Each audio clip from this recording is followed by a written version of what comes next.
నమస్తే, welcome to Swaraj news. Sammakka సారలమ్మలపై ఉన్న అపార భక్తితో ఓ భక్తుడు తన కోరికలు తీర్చే కారెత్తు బంగారు సమర్పిస్తానని మొక్కుకున్నాడు. ఇదేంటి, అందరూ కష్టాలు తీరితే నిలువెత్తు బంగారం సమర్పిస్తారు, కానీ ఈ కారెత్తు బంగారం ఏందని అనుకుంటున్నారా?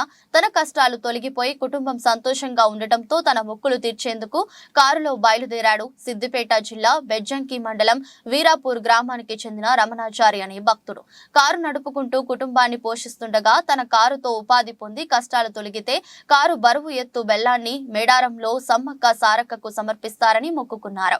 అనుకున్నట్టు జరగటంతో కారును కాంటా వేయగా 1340 రాగా బెల్లంతో రమణాచారి తన కారులో మేడారంకు బయలుదేరి బంగారాన్ని అమ్మలకు సమర్పిస్తున్నారు. ఈ వార్త ఇప్పుడు సోషల్ మీడియాలో వైరల్ అయి చక్కర్లు కొడుతుంది. స్వరాజ్ న్యూస్, సమాజహితమే మా స్వరం. అతి తక్కువ కాలంలోనే అశేష ప్రేక్షకాదరణ పొందిన స్వరాజ్ న్యూస్. గ్రామాల్లో సమస్యలు ఉన్నాయా? ఆఫీసర్లకు చెబితే పని చేయట్లేదా? మీ సమస్యలు అట్లనే పెండింగ్లో ఉన్నాయా? మీ దృష్టికి ఏదైనా సమస్య వచ్చిందా? ప్రజాహితం కోరే సమస్య ఏదైనా ఉంటే మాకు తెలపండి.